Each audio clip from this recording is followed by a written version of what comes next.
కారణముదుడన్న పరలోక తండ్రి, మీ ఘనమైన మీ ప్రశస్తమైన నామమునకు లెక్కలేనని స్తోత్రములు చెల్లించుకుంటూ ఉన్నాను. ప్రభువా, ఇప్పటి వరకు మా మధ్య ఉన్నారు, అదని బట్టి నీకు వందనాలు. ఈ సమయంలో ప్రభా, అల్పుడను అభాగ్యుడను ఎందుకు పనికిరాని వాడిని తండ్రి, నాకు ఇచ్చిన ఈ అవకాశాన్ని బట్టి నీకు వందనాలు తెలియజేస్తూ ఉన్నాను. ఇదిగో ప్రభా, నేను ఇక్కడ నిలబడిచుండగా నన్ను మరుగు చేసి మీరు మహిమ పొందండి. నన్ను ఒక చిన్న పనిముట్టుగా వాడుకొని మీరు మహిమ పొందమని అడుగుచూ ఉన్నాను. మీ జ్ఞానంతో, మీ శక్తితో, మీ బలముతో, మీ పరిశుద్ధాత్మతో నన్ను నింపమని నజరేయుడైన యేసు నామములో బ్రతిమాలి వేడుకుంటున్నాము తండ్రి, ఆమేన్. ప్రియమైన సహోదరుడా, ప్రియమైన సహోదరి, దేవుని పేరట మీ అందరికీ కూడా శుభములు తెలియజేస్తూ ఉన్నాను. గడిచిన శుక్రవారం దినం మొదలుకొని ఈ శుక్రవారం దినం వరకు దేవుడు మనందరినీ కూడా తన సజీవమైన కాచి కాపాడి భద్రపరిచి ఈరోజు ఆయన సన్నిధిలో మనమందరం కూడా ఇంటి విధంగా కూడుకుని దేవుడిని ఆరాధించడానికి దేవుడు మనకి ఇచ్చిన ఈ గొప్ప సమయాన్ని బట్టి మన రెండు చేతులైన సింహాసనం వైపు చాపి దేవునికి స్తోత్రాలు చెప్దాం. హల్లెలూయా, హల్లెలూయా, హల్లెలూయా. దేవుడి యొక్క వాక్యంలోనికి మనం వెళ్దాం. ప్రియమైన సహోదరుడా, ప్రియమైన సహోదరి, మనలో ఎంతమంది సంతోషంగా ఉన్నాం?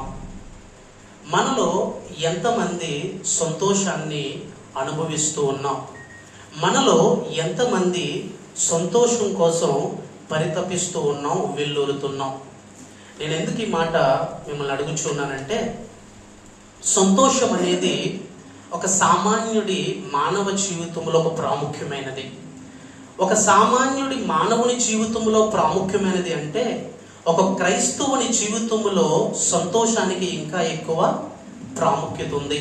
మనం చూసినట్టయితే ఫిలిప్పీలకు వ్రాసిన పత్రిక 4వ అధ్యాయం 4వ వచనం సహకరించండి ఎవరైనా. ప్రభువునందు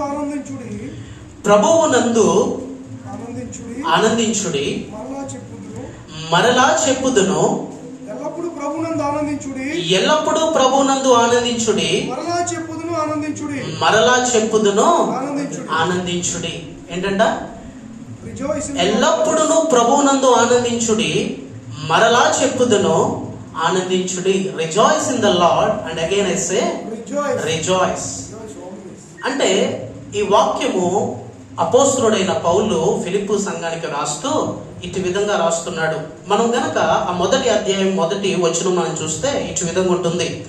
ఫిలిప్పులో ఉన్న క్రీస్తు యేసునందలి సకల పరిశుద్ధులకును అధ్యక్షులకును పరిచారకులకును క్రీస్తు యేసు దాసులైన పౌలును తీమోతియు శుభమని చెప్పి వ్రాయినది.